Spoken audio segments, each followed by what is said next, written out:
guys छुट्टीको दिन यसो चिया खाँदै जुवेल सेन्टरमा के त हुनुहुन्छ दाजु चिया खाँदै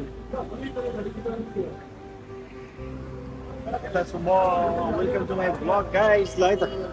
आजको भ्लग सुरु भइसकेको छ जुवेल सेन्टरबाट ल हट एन्ड स्पाइसीको चाय यस्तो छ कडक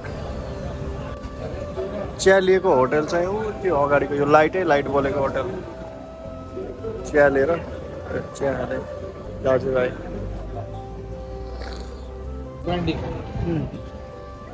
ए इसको लाइट है तो एलईडी हो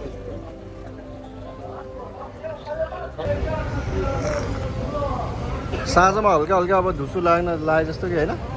कस्तो कस्तो भयो साँझमा जुबेलको मार्केट हेर्नुहोस् है त ल कस्तो छ यता गाडी रोकिएको छ हामी चाहिँ यहाँ बिचबिचमा हिँड्दैछौँ यता हिँड्न नहुने हो हामी हो दाजु यता बाटो माथि जाउँ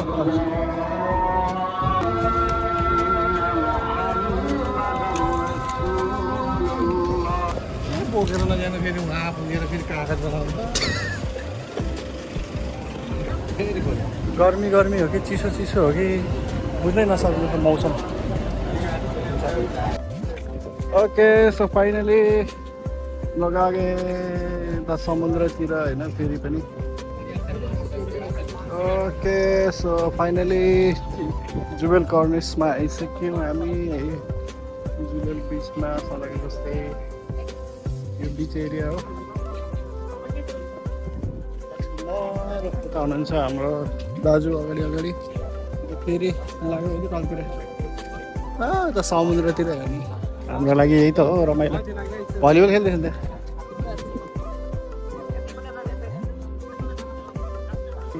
यो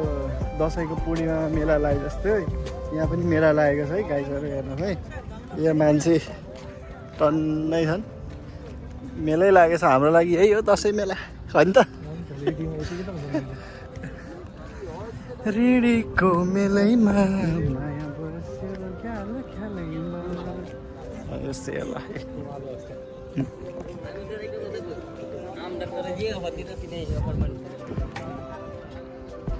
ओहो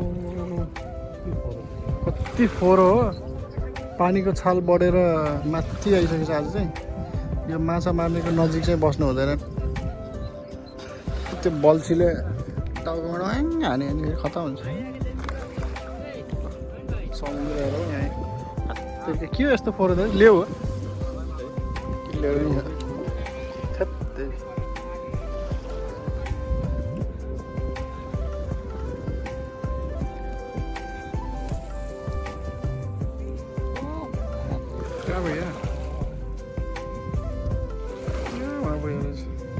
चाचाले माछा मार्दैछन्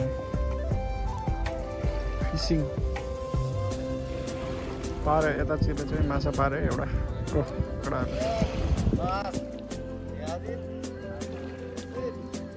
माछा पारे यो चाचाले चाहिँ माछा पार्न सक्यो होइन यतातिर छ क्या केटाहरूले चाहिँ माछा पारिसके हामी चाहिँ माछा मारेको त्यही हो कस्तो दामी देख्यो पछाडि यार ओ दाजु देख्यो मात्रै गर्दा सेकेन्ड ट्राई चाचाको सेकेन्ड ट्राई के छ त पर्छ त यो बारे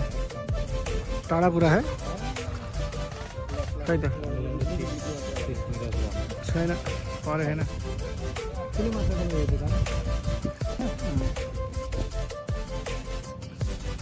समुद्रको साइडमा झिलिमिली बत्ती